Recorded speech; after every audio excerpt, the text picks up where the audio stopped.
નમસ્કાર વિદ્યાર્થી મિત્રો, હું સંજય ગોહેલ આપ સર્વ વિદ્યાર્થી મિત્રોનું હાર્દિક સ્વાગત કરું છું. આજે આપણે ધોરણ 12 વિષય મનોવિજ્ઞાન, જેમાં 1 થી 10 પાઠના વિભાગ એ અને બીના પ્રશ્નો આજે આપણે જોઈશું. વિદ્યાર્થી મિત્રો, બોર્ડની પરીક્ષામાં વિભાગ એ 20 માર્ક્સનો આવે છે અને વિભાગ બી 10 માર્ક્સનો આવે છે. જેમાં વિભાગ એમાં દરેક પાઠમાંથી બે પ્રશ્ન, એટલે કુલ 10 પાઠમાંથી 20 પ્રશ્ન આવશે અને વિભાગ બીમાં દરેક પાઠમાંથી એક પ્રશ્ન, એટલે કે કુલ 10 પાઠમાંથી 10 પ્રશ્ન આવશે. તો બોર્ડની પરીક્ષામાં પૂછાઈ શકે તેવા જે મહત્ત્વના પ્રશ્નો છે તે આજે આપણે જોઈશું. વિદ્યાર્થી મિત્રો, આ વિડીયો લાઇક કરી દેજો અને અમારી યુટ્યુબ ચેનલને સબસ્ક્રાઈબ પણ કરી દેજો.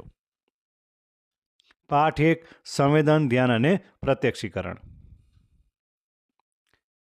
પહેલો પ્રશ્ન, કયા મનોવૈજ્ઞાનિકના મતે ધ્યાન એટલે પસંદગીયુક્ત ઉદ્દીપક ઉપર માનસિક કેન્દ્રીકરણ કરવું? જવાબ છે જેમ્સ ડ્રેવર. બીજો પ્રશ્ન, ધ્યાનની જનની તરીકે કોને ઓળખવામાં આવે છે? રસ. ત્રીજો પ્રશ્ન, સંવેદન એટલે ચેતનાત્મક અનુભવ. ચોથો પ્રશ્ન, કયા મનોવૈજ્ઞાનિકે ગંધના 6 પ્રકારો આપ્યા છે? હેનિંગ. પાંચમો પ્રશ્ન, પૂરકતાનો નિયમ શેની સાથે સંકળાયેલો છે?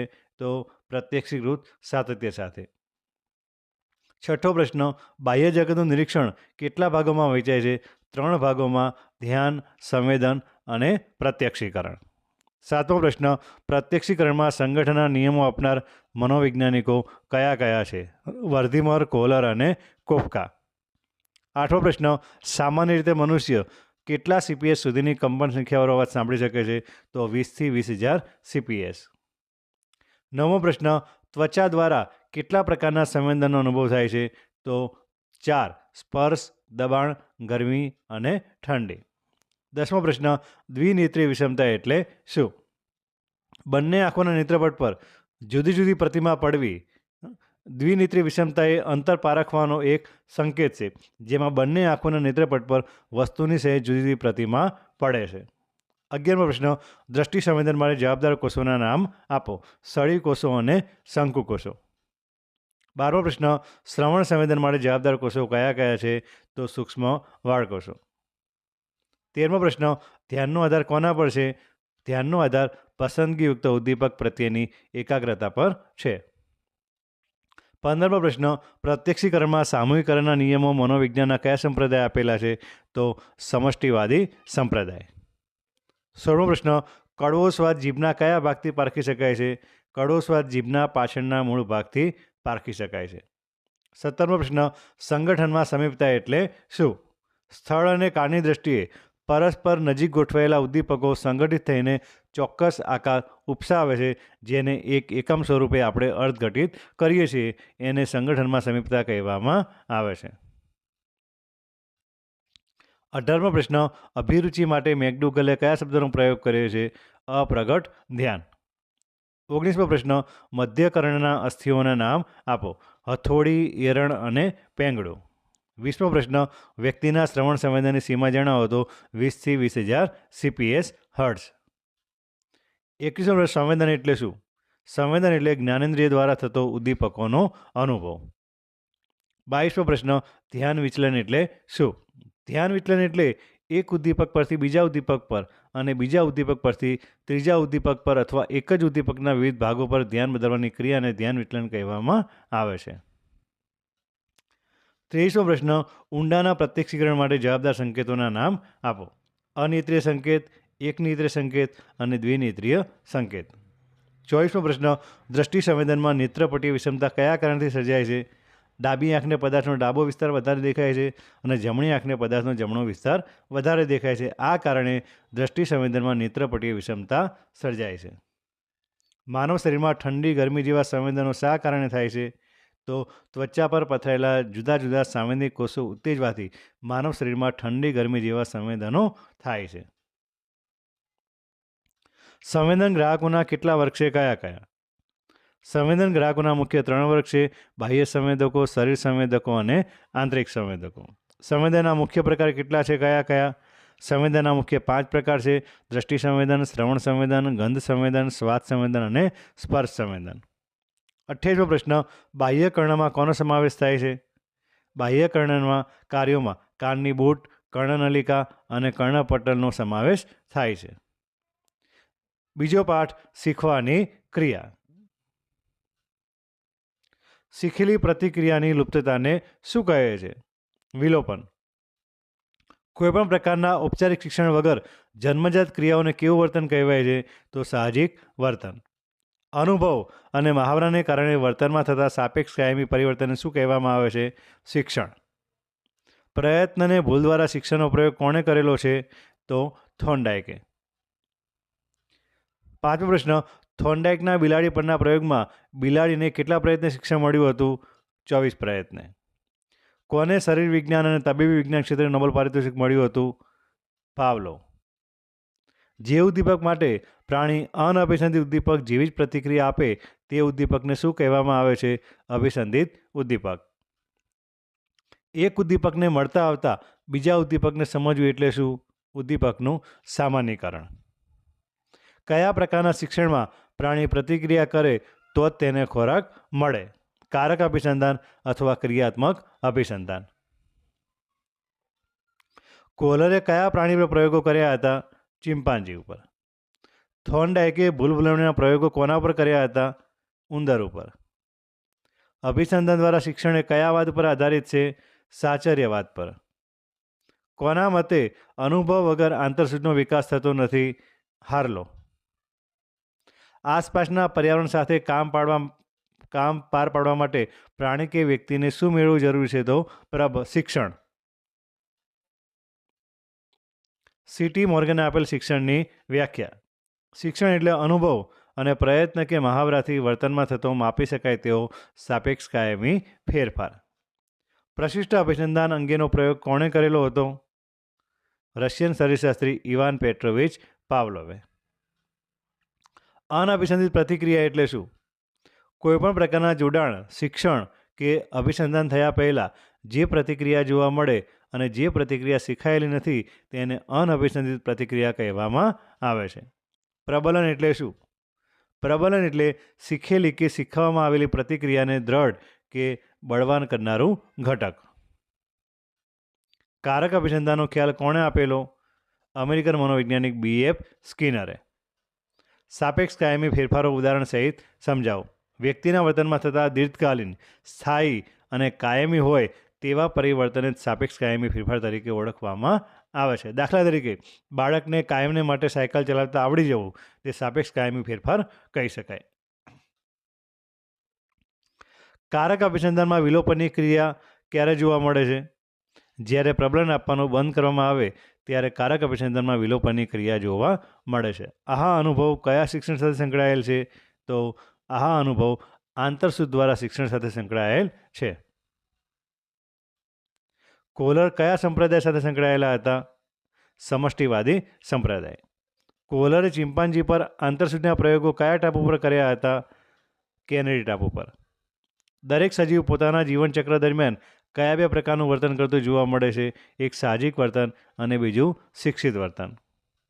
અભિસંધાન એટલે શું? અભિસંધાન એટલે અનુભવોની એવી સાંકળ કે જેમાં એક ઉદ્દીપકની ઉપસ્થિતિમાં અન્ય ઉદ્દીપકોની હાજરી હોવાનો અહેસાસ કરાવે છે. 25મો પ્રશ્ન.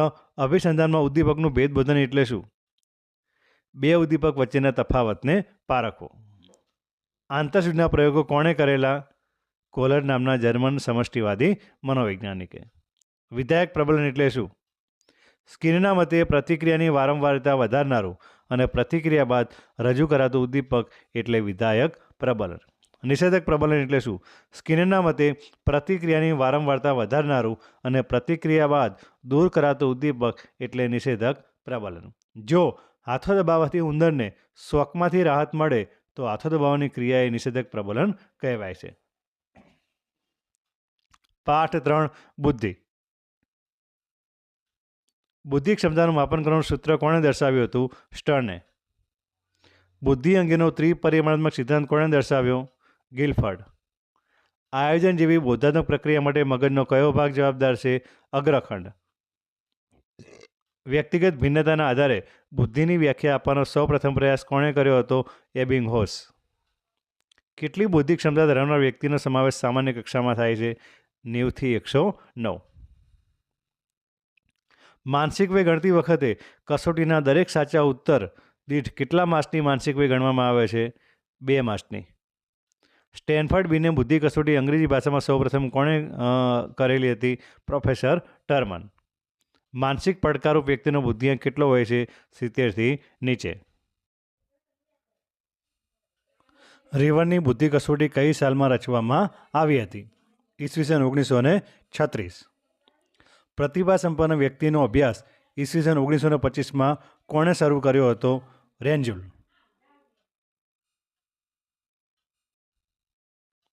કયા મનોવૈજ્ઞાનિકે 8 પ્રકારની બુદ્ધિ સૂચવી છે? ગાર્ડનર. બુદ્ધિ અંગેનો ત્રિપુટી સિદ્ધાંત કોણે આપ્યો છે? સ્ટર્નબર્ગ. બુદ્ધિનો આયોજન, ધ્યાન અને પ્રક્રિયાનો પાસ સિદ્ધાંત કોણે આપ્યો છે? જેપી દાસ.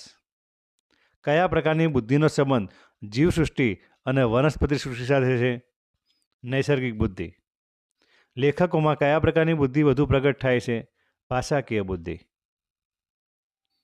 પ્રતિભા સંપન્ન વ્યક્તિનો બુદ્ધિઆંક કેટલો હોય છે? 130થી વધુ. શરીરના અંગોના સુમેળભર્યા હલનચલનો કરવા અને તેમની દક્ષતા કેળવવા કયા પ્રકારની બુદ્ધિની જરૂર પડે છે? દૈહિક શરીર ગતિલક્ષી બુદ્ધિ. જન સમુદાયમાં બુદ્ધિલબ્ધિના વર્ગીકરણના આલેખને અન્ય કયા નામથી ઓળખવામાં આવે છે? સામાન્ય સંભવિતતાનો આલેખ. બુદ્ધિ અંગેનો દ્વિઘટક સિદ્ધાંત કોણે રજૂ કર્યો? ચાર્લ્સ સ્પિયરમેને. કયા પ્રકારની બુદ્ધિમાં અમૂર્ત અને વિશ્લેષણાત્મક રીતે વિચારવાની શક્તિ રહેલી હોય છે? ઘટકીય બુદ્ધિમાં અમૂર્ત અને વિશ્લેષણાત્મક રીતે વિચારવાની શક્તિ રહેલી હોય છે. ગિલફર્ટે દર્શાવેલ સિદ્ધાંતને કયા સિદ્ધાંત તરીકે ઓળખવામાં આવે છે? ત્રિપરિમાણાત્મક સિદ્ધાંત. ચેતા મનોવૈજ્ઞાનિક દ્રષ્ટિકોણના આધારે બુદ્ધિનો સિદ્ધાંત કોણે દર્શાવ્યો છે? જગન્નાથ પ્રસાદ દાસ અને તેમના સાથીદારોએ. બુદ્ધિઆંકને બીજા કયા નામથી ઓળખવામાં આવે છે? બુદ્ધિલબ્ધિ. વ્યક્તિગત બુદ્ધિ કસોટી કોને કહે છે? એક જ સમયે એક સાથે એક જ વ્યક્તિને આપી શકાય તેવી કસોટીને વ્યક્તિગત બુદ્ધિ કસોટી કહે છે. શાબ્દિક કસોટી કોને કહે છે?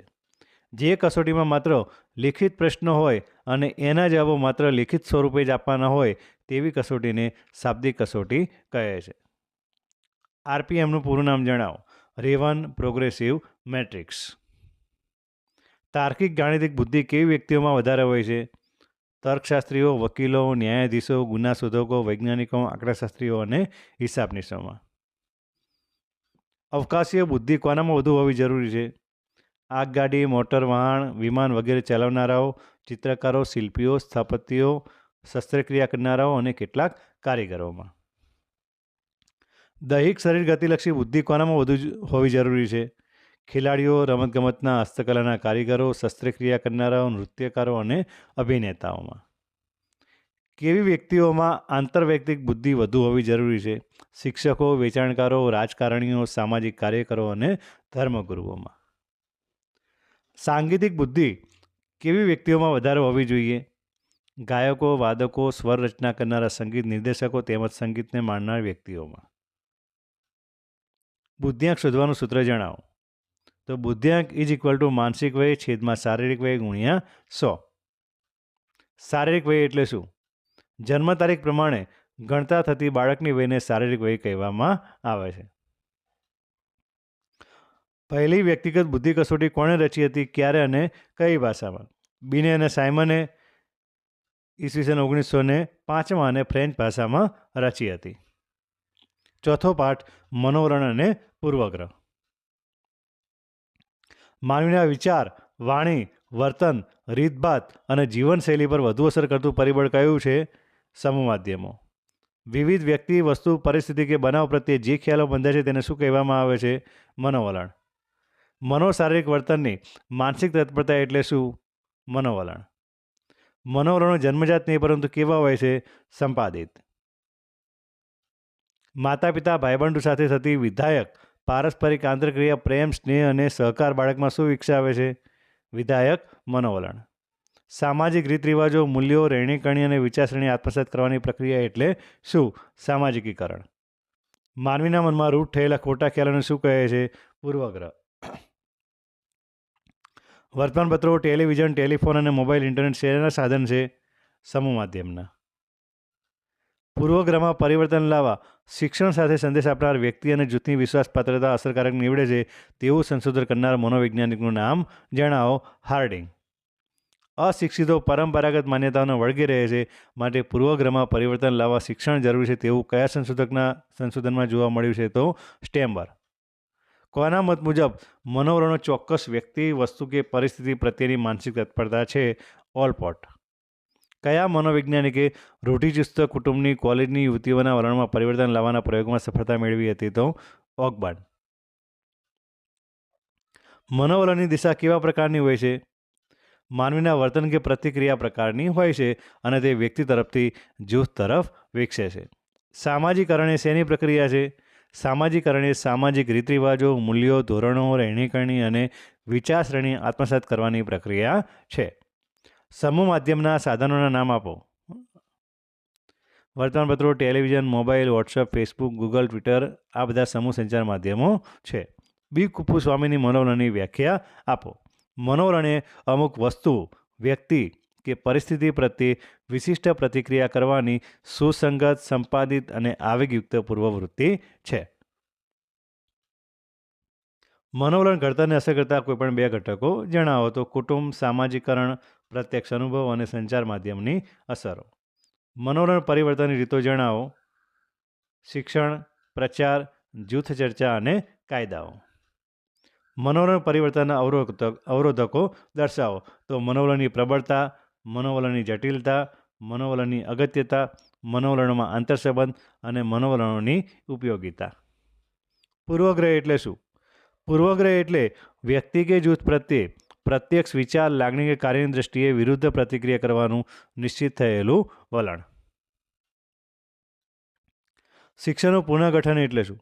કુટુંબ અને શાળામાં બાળકોમાંથી પૂર્વગ્રહો નાબૂદ માટે હેતુપૂર્વકનું શિક્ષણ અને શિક્ષણ રીતમાં પરિવર્તન કરવામાં આવે તેને શિક્ષણનું પુનઃગઠન કહે છે. યોક્તિકીકરણ એટલે શું?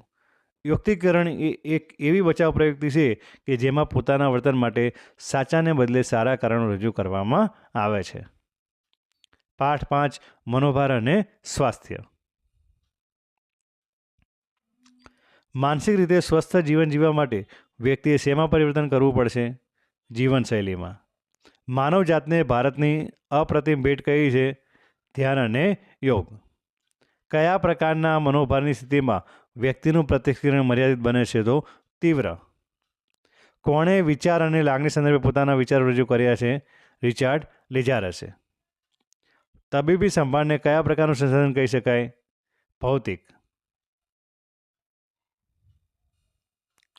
મનોભારના ઉદ્ગમ સ્થાનો કેટલા પ્રકારમાં વહેંચી શકાય?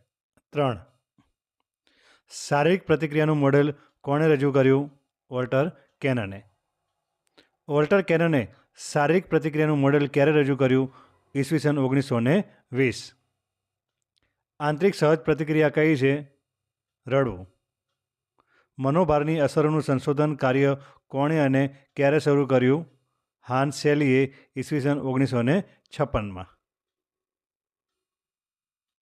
વ્યક્તિમાં રહેલી આવડતને કયા પ્રકારનું સંસાધન કહેવાય? વ્યક્તિગત સંસાધન. સ્વજન તરફથી મળતી સહાય કયા પ્રકારનું સંસાધન કહેવાય? સામાજિક સંસાધન. કયા મનોવૈજ્ઞાનિકે મનોભારની પ્રતિક્રિયાને લડો અથવા ભાગી છૂટો પ્રતિક્રિયા તરીકે ઓળખાવી છે? Walter Cannon. કોના મત મુજબ માનસિક સ્વાસ્થ્ય એટલે તંદુરસ્ત વ્યક્તિત્વ વિકાસ અને માનસિક રોગના હુમલાથી બચવા માટેનો વ્યવસ્થિત વૈજ્ઞાનિક પ્રયત્ન? જેસી કોલમેન. ઇજનેરી વિદ્યામાં શ્રેષ્ઠ શબ્દનો અર્થ જણાવો. ભૌતિક પદાર્થ પર લગાડેલ બાહ્ય બળ. મનોભારજન્ય પરિસ્થિતિમાં વ્યક્તિની પ્રતિક્રિયા કઈ હોય છે? લડો અથવા ભાગી છૂટો, ફાઇટ ઓર ફ્લાઇટની. રિચાર્ડ લેજારસે કયા સંદર્ભે પોતાના વિચારો રજૂ કર્યા હતા? વિચાર અને લાગણી સંદર્ભે પોતાના વિચારો રજૂ કરેલા હતા. મનોભારક કોને કહેવાય? મનોભારને ઉત્પન્ન કરનાર વૈવિધ્યપૂર્ણ બાહ્ય અને આંતરિક ઉદ્દીપકના સમૂહને મનોભારક કહેવામાં આવે છે. સામાજિક સંસાધનો એટલે શું? સામાજિક સંસાધનો એટલે સામાજિક આધાર, કુટુંબ, સ્વજનો, જ્ઞાતિમંડળો વગેરે તરફથી મળતી સહાય, વ્યવસાયિક સહાય વગેરે. રિચાર્ડ લેજાર્સે મૂલ્યાંકનને કયા 2 તબક્કામાં વર્ગીકૃત કર્યું છે? પ્રાથમિક મૂલ્યાંકન અને દ્વૈતિક મૂલ્યાંકન. મનોભાર સામે આપવામાં આવતી શારીરિક પ્રતિક્રિયાનું ઉદ્ગમ સ્થાન કયું છે? મગજમાં આવેલું હાઇપોથેલેમસ. હળવા મનોભારમાં વ્યક્તિનું પ્રેરિત વર્તન કયું હોય છે? હળવા મનોભારમાં વ્યક્તિનું પ્રેરિત વર્તન ધ્યેય પ્રાપ્તિનું હોય છે, જે કાર્યમાં સુધારો લાવે છે. મનોશારીરિક રોગો એટલે શું? મનોશારીરિક રોગો એટલે એવા રોગ કે જેના કારણો મનોવૈજ્ઞાનિક હોય છે, પરંતુ તેના પરિણામો શારીરિક રોગના રૂપમાં દેખાય છે. માનસિક સ્વાસ્થ્ય એટલે શું? માનસિક સ્વાસ્થ્ય એટલે વ્યક્તિની જીવનનો આનંદ પ્રાપ્ત કરવાની શક્તિ અને જીવન પ્રવૃત્તિઓ તથા મનોવૈજ્ઞાનિક સ્થિતિસ્થાપકતા પ્રાપ્ત કરવાના પ્રયત્નો વચ્ચે સમતુલા સ્થાપિત કરવી. ઉપલબ્ધ સંસાધનો એટલે શું? ઉપલબ્ધ સંસાધનો એટલે વ્યક્તિ પાસે મનોભારનો સામનો કરવા માટેના સાધનો અથવા આધારો.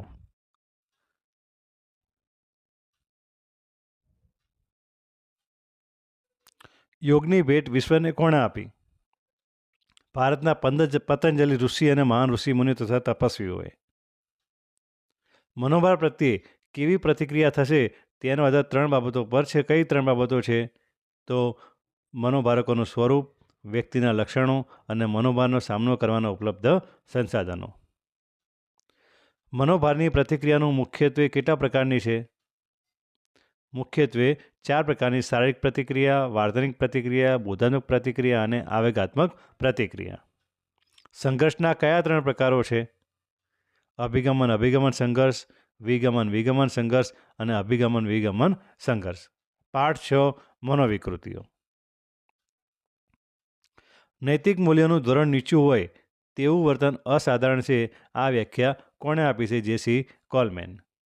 આંતરરાષ્ટ્રીય સ્તરે માનસિક લક્ષણોનું વર્ગીકરણ કઈ સંસ્થા દ્વારા દર્શાવવામાં આવે છે? WHO અને APA. DSM-5નું વર્ગીકરણ કયા વર્ષે પ્રકાશિત થયું? ઈસવીસન 2013માં. કઈ મનોવિકૃતિ વારસાગત જોવા મળે છે? છિન્ન મનોવિકૃતિ. મસ્તિષ્ક વિકાસ સાથે સંબંધિત મનોવિકૃતિ કઈ છે? અલ્ઝાઇમર. હિમશિલાનું ઉદાહરણ કયા ખ્યાલ સાથે સંબંધિત છે? ચેતન મન અને અચેતન મન. કયું ઉપતંત્ર સુખના સિદ્ધાંતને અનુસરે છે? નિમ્નહમ. અજ્ઞાત કે અભાનપણે અહમને ટકાવી રાખવાની પ્રવૃત્તિને શું કહે છે? બચાવ પ્રવૃત્તિ. કઈ મનોવિકૃતિમાં બાળક તેને કહેવામાં આવેલા વાક્યોનું પુનઃ ઉચ્ચારણ અવારનવાર કરે છે? ઓટિઝમ. લાંબા સમયથી બેરોજગાર વ્યક્તિમાં શેનું પ્રમાણ વધુ જોવા મળે છે? હતાશા. મનોવિશ્લેષણાત્મક પ્રતિમાન કયા મનોવૈજ્ઞાનિકની વિચારધારા પર આધારિત છે? સિગમન્ડ ફ્રોઇડ. કયા મનોવૈજ્ઞાનિકે વાર્તનિક પ્રતિમાન દર્શાવેલ છે? JB Watson. કઈ ચિંતાને મુક્ત રીતે તરતી ચિંતા તરીકે ઓળખવામાં આવે છે? સામાન્યીકૃત વિકૃત ચિંતા. રેલવે, ટ્રેન, એરોપ્લેન વગેરેના ભયનો સમાવેશ કયા પ્રકારના ભયમાં થાય છે? પરિસ્થિતિજન્ય વિકૃત ભય. કૂતરા, સાપ, જીવજંતુ વગેરેના ભયનો સમાવેશ કયા ભયમાં થાય છે? પ્રાણીઓ સાથે સંકળાયેલ ભય. વારંવાર હાથ ધોવા કરવાના આવતા વિચારો કઈ વિકૃતિ ગણાય? અનિવાર્ય ક્રિયા દબાણ વિકૃતિ. સામાજિક ભયને અન્ય કયા નામથી ઓળખવામાં આવે છે? સામાજિક ભયને સામાજિક ચિંતાની વિકૃતિના નામથી ઓળખવામાં આવે છે. OCDનું પૂરું નામ જણાવો. ઓબ્સેસિવ કમ્પલ્સિવ ડિસઓર્ડર, અનિવાર્ય વિચાર દબાણ અને અનિવાર્ય ક્રિયા દબાણ. કયા પ્રકારની મનોવિકૃતિમાં દર્દીમાં ખિન્નતા અને વિષાદ એમ બંને આવેગોની હાજરી જોવા મળે છે? દ્વિધ્રુવીય મનોવિકૃતિમાં દર્દીમાં ખિન્નતા અને વિષાદ એમ બંને આવેગોની હાજરી જોવા મળે છે. ADHDની વિકૃતિનું પૂરું નામ જણાવો. ADHDની વિકૃતિનું પૂરું નામ ધ્યાન ન્યૂનતા અને અતિ પ્રવૃત્તિશીલતાની વિકૃતિ એટલે કે એટેન્શન ડિફિકિટ હાઇપર એક્ટિવ ડિસઓર્ડર. આંતરરાષ્ટ્રીય ક્ષેત્રે માનસિક રોગોના વર્ગીકરણ સાથે સંકળાયેલી સંસ્થાઓના નામ જણાવો. WHO વિશ્વ આરોગ્ય સંસ્થા, વર્લ્ડ હેલ્થ ઓર્ગેનાઇઝેશન અને APA અમેરિકન સાયક્રેટિક એસોસિએશન. વર્તનવાદના પ્રણેતા કોણ હતા? જ્હોન બી વોટસન. સ્કિનરે કઈ સંકલ્પના દ્વારા સમાયોજિત અને કુસમાયોજિત વર્તનને સમજવાનો પ્રયત્ન કર્યો છે? સ્કિનરે પ્રબલન અને ઉદ્દીપક વિભેદનની સંકલ્પના દ્વારા સમાયોજિત અને કુસમાયોજિત વર્તનને સમજવાનો પ્રયત્ન કરેલો છે. ઓટિઝમને નૈદાનિક પરિભાષામાં શું કહે છે? ASD, autism spectrum disorder. Normal એટલે શું? નોર્મલ એટલે સર્વસ્વીકૃત ધોરણોની આદર્શ સ્થિતિ. નિમ્નમાં કઈ બે મૂળવૃત્તિઓ રહેલી છે? જીવનની મૂળવૃત્તિ અને મૃત્યુની મૂળવૃત્તિ. ફ્રોઇડે કયા 3 પ્રકારની ચિંતા દર્શાવી છે? વાસ્તવિક ચિંતા, મનોવિક્ષિપ્ત ચિંતા અને નૈતિક ચિંતા. ચિંતા સંબંધી વિકૃતિઓ જણાવો. સામાન્યકૃત વિકૃત ચિંતા, વિકૃત ભય, અનિવાર્ય વિચાર દબાણ અને અનિવાર્ય ક્રિયા દબાણ. રીઅપટેક પ્રક્રિયા એટલે શું? સામાન્ય રીતે એક ચેતાકોષમાંથી ચેતાપ્રવાહ તે જ ચેતાકોષમાં પાછો ફરે તેને રીઅપટેક પ્રક્રિયા કહે છે. 7મો પાઠ સલાહ અને મનોપચાર. અંગ્રેજી ભાષાનો કયો શબ્દ સલાહના અર્થમાં વપરાય છે? કાઉન્સેલિંગ. સલાહ પ્રક્રિયાના કેટલા સોપાનો બ્રોમર અને સોસ્ટ્રોમે દર્શાવ્યા છે? 7. અસરકારક સલાહના લક્ષણો કોણે દર્શાવ્યા છે? પેટરસન. એપીજીએ દ્વારા દર્શાવેલ આચારસંહિતાના મુખ્ય કેટલા વિભાગો છે? 4. એનવીજીએ દ્વારા કઈ સાલમાં આચારસંહિતાની ભલામણો થઈ છે? 1960માં. મનોપચાર એટલે માનસિક રોગોનો મનોવૈજ્ઞાનિક પદ્ધતિથી ઉપચાર. આ વ્યાખ્યા કોણે આપેલી છે? જેમ્સ ડ્રેવર. મનોવિશ્લેષણાત્મક અભિગમ સાથે કોનું નામ જોડાયેલું છે? ફ્રોઇડ. મુક્ત સાહચર્ય પદ્ધતિ કોણે આપી છે? ફ્રોઇડ. અષ્ટાંગ યોગના કેટલા સોપાનો છે? 8. મહર્ષિ મહેશ યોગી દ્વારા કયા ધ્યાનનો પ્રસાર થયેલો છે? ભાવાતીત ધ્યાન. કોના મતે સલાહ એ વ્યવસાયિક તાલીમ પામેલા નિષ્ણાત સલાહકાર અને વ્યક્તિગત બાબતમાં સહાયજનકથી વ્યક્તિ વચ્ચેનો સંબંધ છે? પેટ્રીફોસા, હોફમેન અને સ્પ્લેટ. કોના મતે સલાહની વ્યાખ્યાઓમાં 3 સામાન્ય તત્વો જોવા મળે છે? બ્રોમર અને સોસ્ટ્રોમ. મનોગત્યાત્મક ઉપચાર પદ્ધતિની શરૂઆત કોણે કરી હતી? સિગમન્ડ ફ્રોઇડે. કોના મત અનુસાર સ્વપ્ન એ અજાગ્રત મનના રાજમાર્ગો છે? ફ્રોઇડ. કઈ પદ્ધતિમાં દર્દીને ચિંતા પ્રેરતી હોય તેવી વાસ્તવિક જીવનની પરિસ્થિતિનો સીધો અનુભવ કરવામાં આવે છે? વિસ્ફોટ ઉપચાર. બોધાત્મક ઉપચાર પદ્ધતિની શરૂઆત કોણે કરી હતી? આલ્બર્ટ એલિસ અને એરોન બેક. તાર્કિક ભાવાત્મક ઉપચાર પદ્ધતિ કોણે વિકસાવી છે? એલિસ. યોગસૂત્રની રચના કોણે કરી છે? મહર્ષિ પતંજલિ. મન અને શરીરને સ્થિર કરનાર ચોક્કસ પ્રકારની શારીરિક સ્થિતિની તરીને શું કહેવામાં આવે છે? આસન. સલાહમાં ઓછામાં ઓછા કેટલા માણસો પ્રત્યક્ષ સંપર્કમાં આવે છે? 2. સલાહથી અને સલાહકાર. સલાહની વ્યાખ્યામાં કયા 3 સામાન્ય તત્વો જોવા મળે છે? સલાહથી, સલાહકાર અને પારસ્પરિક આંતરક્રિયા. સલાહ પ્રક્રિયાનું પ્રથમ સોપાન કયું છે? સલાહથીના આવવાનો હેતુ જાણવો. એપીજીએનું પૂરું નામ જણાવો. American personnel and guidance association. મનોપચારની પ્રક્રિયાના તબક્કાના નામ આપો. આરંભનો તબક્કો, મધ્યનો તબક્કો અને અંતિમ તબક્કો. વાર્તનિક અભિગમનું વર્તનોપચાર નામ કોણે આપ્યું? 1950માં લિન્ડસ્લે અને સ્કિનરે વાર્તનિક અભિગમનું વર્તનોપચાર નામ આપેલું છે. પ્રતીક વિનિમય પદ્ધતિમાં કેવા પ્રતીકો અપાય છે? કાળ કે ધાતુની ચકતી. બોધાત્મક ઉપચાર પદ્ધતિ કોણે આપી?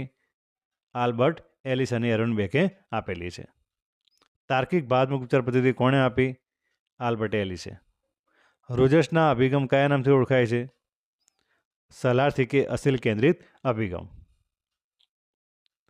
મનોપચાર અને સલાહ વચ્ચેનો ભેદ કોણે દર્શાવ્યો છે? બ્લોચર, પોઇટોફ, હોફમેન અને સ્પ્લેટ નામના મનોવૈજ્ઞાનિકે. મનોવિશ્લેષણમાં કયા પ્રક્રિયાનો સમાવેશ થાય છે? ભાવ વિરેચન, પ્રતિરોધ અને સ્થાનાંતરણ. ભાવ વિરેચનમાં દર્દી શું કરે છે? ભાવ વિરેચનમાં દર્દી પોતાના બધા જ આવેગોને ઉપચારક સમક્ષ અભિવ્યક્ત કરી દે છે અને પોતે હળવો થઈ જાય છે. કયા પ્રાચીન ભારતીય સાહિત્યમાં મનોપચારની પદ્ધતિઓનો ઉલ્લેખ જોવા મળે છે? તો અર્થવેદ, ચરક સંહિતા, સુશ્રુત સંહિતા, અષ્ટાંગ સૂત્ર, યોગ સૂત્ર તથા બૌદ્ધ અને જૈન સાહિત્યમાં મનોપચારની પદ્ધતિઓનો ઉલ્લેખ જોવા મળે છે. મહર્ષિ પતંજલિ યોગના કયા 8 અંગ દર્શાવ્યા છે? યમ, નિયમ, આસન, પ્રાણાયામ, પ્રત્યાહાર, ધારણા, ધ્યાન અને સમાધિ. યમમાં કઈ બાબતનો સમાવેશ થાય છે? યમમાં અહિંસા, સત્ય, અસ્તેય, બ્રહ્મચર્ય અને અપરિગ્રહનો સમાવેશ થાય છે. નિયમમાં કઈ બાબતનો સમાવેશ થાય છે? નિયમમાં શૌચ, સંતોષ, તપ, સ્વાધ્યાય અને ઈશ્વર પ્રણિધાનનો સમાવેશ થાય છે. પ્રત્યાહાર એટલે શું? પ્રત્યાહાર એટલે બાહ્ય અને આંતરિક ઉદ્દીપકો પરથી ધ્યાનને પાછું ખેંચવું અથવા ત્યાં જતું અટકાવવું. સમાધિ એટલે શું? સમાધિ એટલે ધ્યાન કરનાર અને ધ્યાનના ઉદ્દીપક બંનેનું એકીકરણ, જ્યાં કશું પણ જુદાપણું રહેતું નથી અને અવસ્થા તેવી જે અવસ્થા છે એને સમાધિ કહેવામાં આવે છે. પ્રાણાયામ એટલે શું? પ્રાણાયામ એટલે શ્વાસોશ્વાસની ચોક્કસ પ્રકારની પ્રક્રિયા. 8મો પાઠ, પર્યાવરણ અને વર્તન.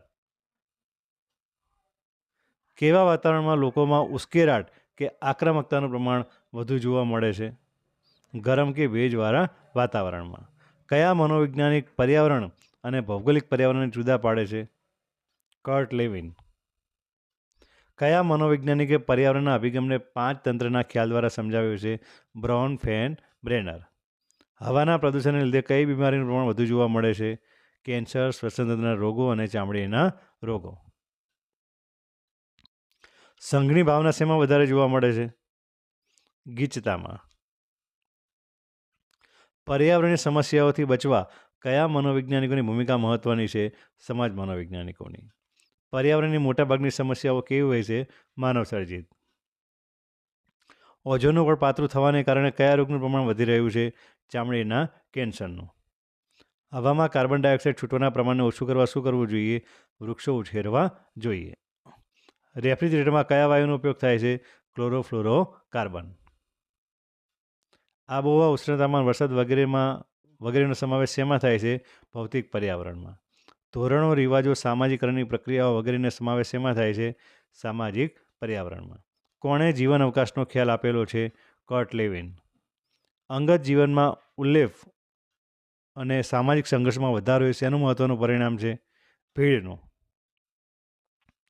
હવામાં કયો વાયુ ઘટે તો વૃક્ષ ઉછેરવા પડે? Carbon dioxide. કયું પ્રદૂષણ ધ્યાનની એકાગ્રતા પર અસર કરે છે? ઘોંઘાટ. 2100ની સાલમાં પૃથ્વી પરની સપાટી પર સરેરાશ કેટલી ડિગ્રી ફેરનહીટ હવાનું તાપમાન વધી જશે? 3.5 ડિગ્રી. ઠંડા વાતાવરણ કરતાં ગરમ કે ભેજવાળા વાતાવરણમાં લોકોમાં કેવા વર્તનનું પ્રમાણ વધુ જોવા મળે છે? ઉશ્કેરાટ કે આક્રમકતાવાળા વર્તનનું પ્રમાણ વધુ જોવા મળે છે. ઘોંઘાટની પરિસ્થિતિમાં વ્યક્તિનું વર્તન કેવું હોય છે? વ્યક્તિ જલ્દી થાકી જાય છે અને તેનો સ્વભાવ એકદમ ચીડિયો બની જાય છે. સામાજિક સાંસ્કૃતિક વાતાવરણમાં કઈ બાબતોનો સમાવેશ થાય છે? ધોરણો, રિવાજો, મનોવરણો, પૂર્વગ્રહો, માન્યતાઓ અને સામાજિકરણની પ્રક્રિયાઓ જેવા સાંસ્કૃતિક ઘટકોનો સમાવેશ થાય છે. કર્ટ લેવિન વ્યક્તિ અને પર્યાવરણ વચ્ચેના સંબંધનું સ્વરૂપ દર્શાવવા કયો ખ્યાલ આપેલો છે? જીવન અવકાશનો ખ્યાલ. ઘોંઘાટ એટલે શું? બિનજરૂરી, અણગમતો કે વ્યક્તિ પર નિષેધક અસર કરતા અવાજને ઘોંઘાટ કહેવામાં આવે છે. હવાનું પ્રદૂષણ કેવી રીતે ફેલાય છે? શહેરી અને તેની આસપાસના વિસ્તારોમાં કારખાનાઓ અને વાહનોમાંથી નીકળતા ધુમાડા, કોલસો, તમાકુ બળવાથી કે નીકળતા ધુમાડા અને હવામાં તરતા રજકરણોને લીધે ફેલાય છે. હવાના પ્રદૂષણ ઘટાડવા શું કરવું જોઈએ? વાહન માલિકોએ તેમના વાહનના પ્રદૂષણ સ્તરની તપાસ કરાવવી જોઈએ.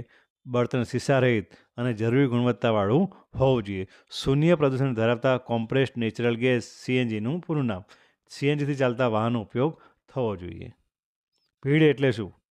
મર્યાદિત જગ્યામાં ઘણી બધી વ્યક્તિઓ એકબીજાથી બહુ પાસે હોવાની ધક્કામુક્કીનો અહેસાસ થતો હોય તેને ભીડ કહેવામાં આવે છે. પર્યાવરણના ઓઝોન વાયુનું પડ પાતળું થવાના કારણો કયા છે?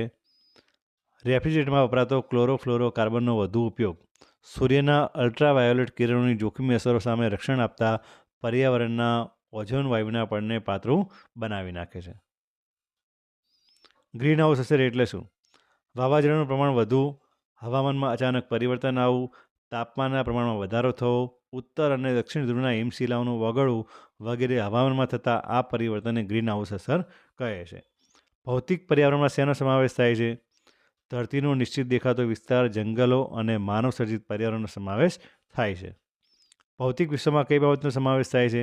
વ્યક્તિની આસપાસની વાસ્તવિકતાઓ અને સાંસ્કૃતિક બાબતોનો સમાવેશ થાય છે. સામાજિક પર્યાવરણમાં કઈ બાબતનો સમાવેશ થાય છે?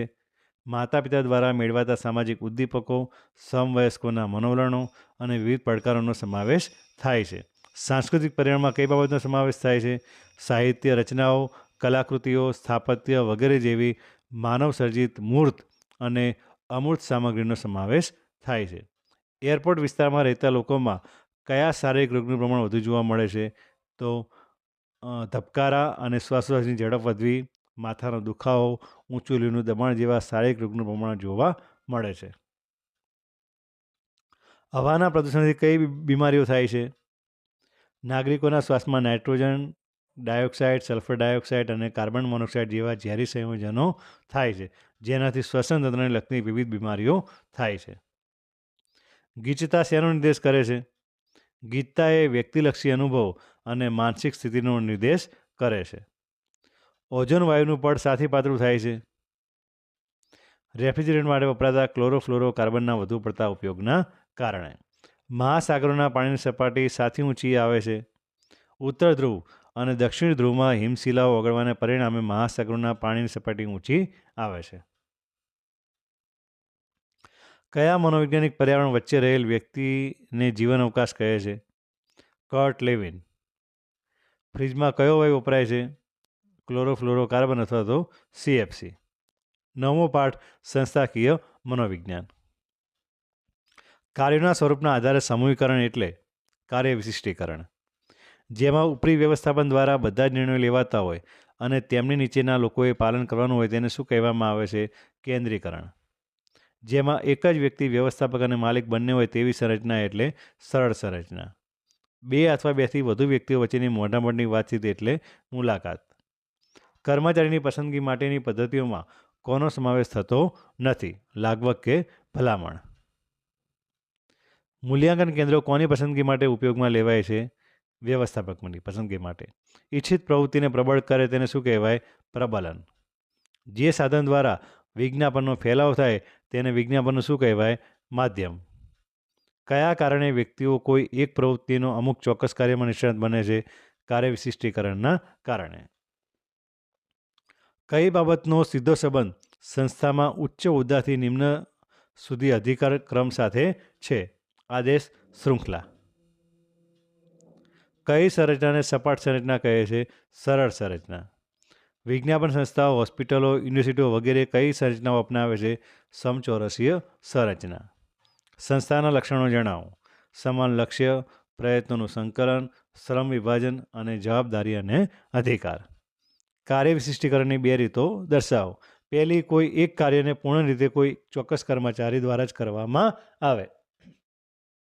અને બીજી રીત છે કોઈ એક કાર્યને સંપૂર્ણ રીતે કોઈ એક વ્યક્તિ દ્વારા નહીં, પરંતુ તેને ઘણા તબક્કાઓમાં અલગ અલગ કર્મચારી દ્વારા કરવામાં આવે છે.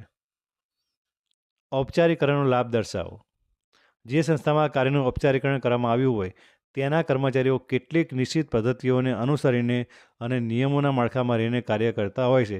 ઔપચારિકરણનો લાભ એ છે કે કર્મચારીઓને ગમે તે રીતે કાર્ય કે વર્તન કરવાની સ્વતંત્રતા મળતી નથી.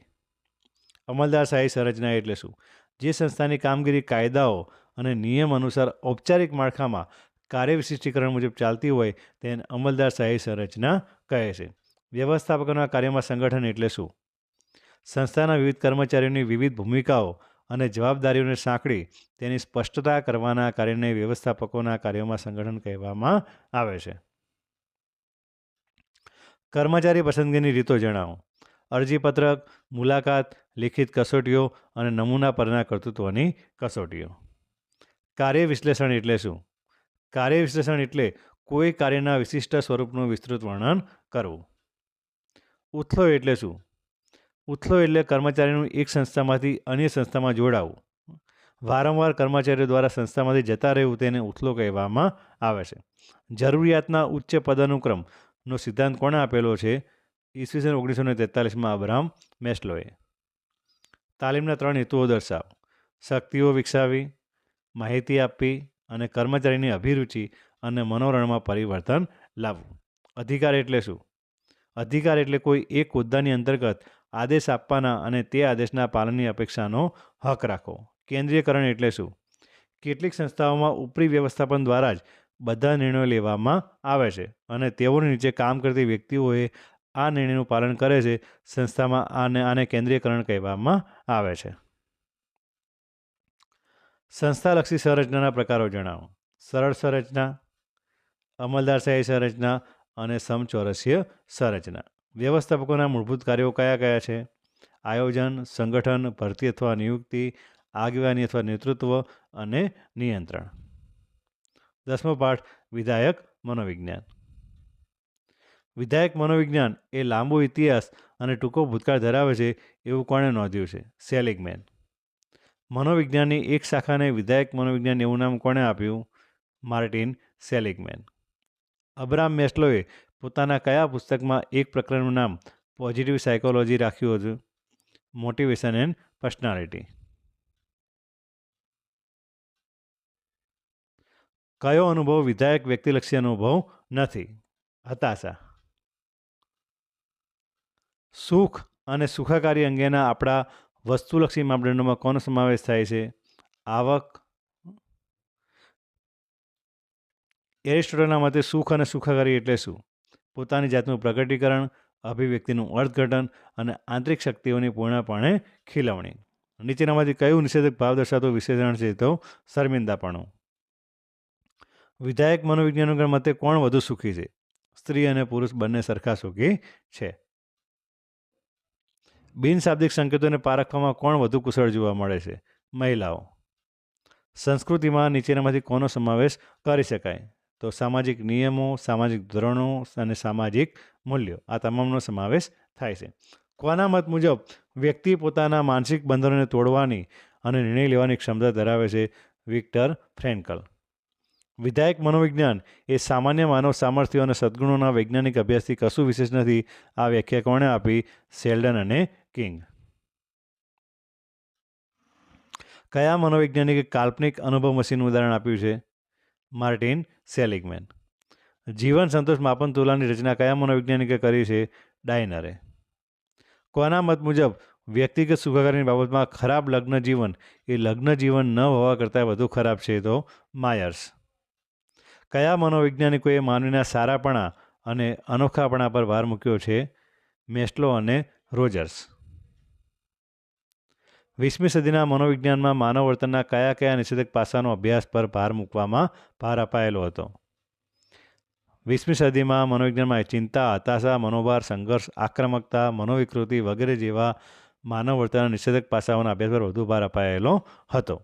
કોના મતે વિધાયક મનોવિજ્ઞાનનું મુખ્ય ધ્યેય મનોવિજ્ઞાનના ક્ષેત્રને પુનઃકેન્દ્રિત કરવાનું છે? Martin Seligman.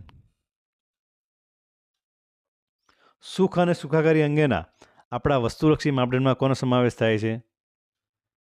ઉંમર, આવક, વ્યવસાય, નોકરી, હોદ્દો વગેરે જેવા આર્થિક અને સામાજિક સૂચકો. સુખ અંગેના વ્યક્તિલક્ષી દ્રષ્ટિકોણ મુજબ શેના માટે મતતા રહેવું એ માનવ જીવનનું મુખ્ય ધ્યેય છે? સુખ અને સંતોષ માટે મતતા રહેવું એ માનવ જીવનનું મુખ્ય ધ્યેય છે. લગ્ન જીવનના અંતથી શેમાં ખોટ પડે છે અને ઘટાડો થાય છે? લગ્ન જીવનના અંતથી સંગાત, હૂંફ, પ્રેમ, લાગણી અને આવેગિક સમર્થનમાં ખોટ પડે છે અને આર્થિક સ્ત્રોતમાં ઘટાડો થાય છે. વ્યક્તિ કોના તરફથી મળતી સૂચનાઓ દ્વારા સંસ્કૃતિની રીતો આત્મસાત કરે છે? માતા પિતા, શાળા, સમવયસ્કો અને સમમાધ્યમો.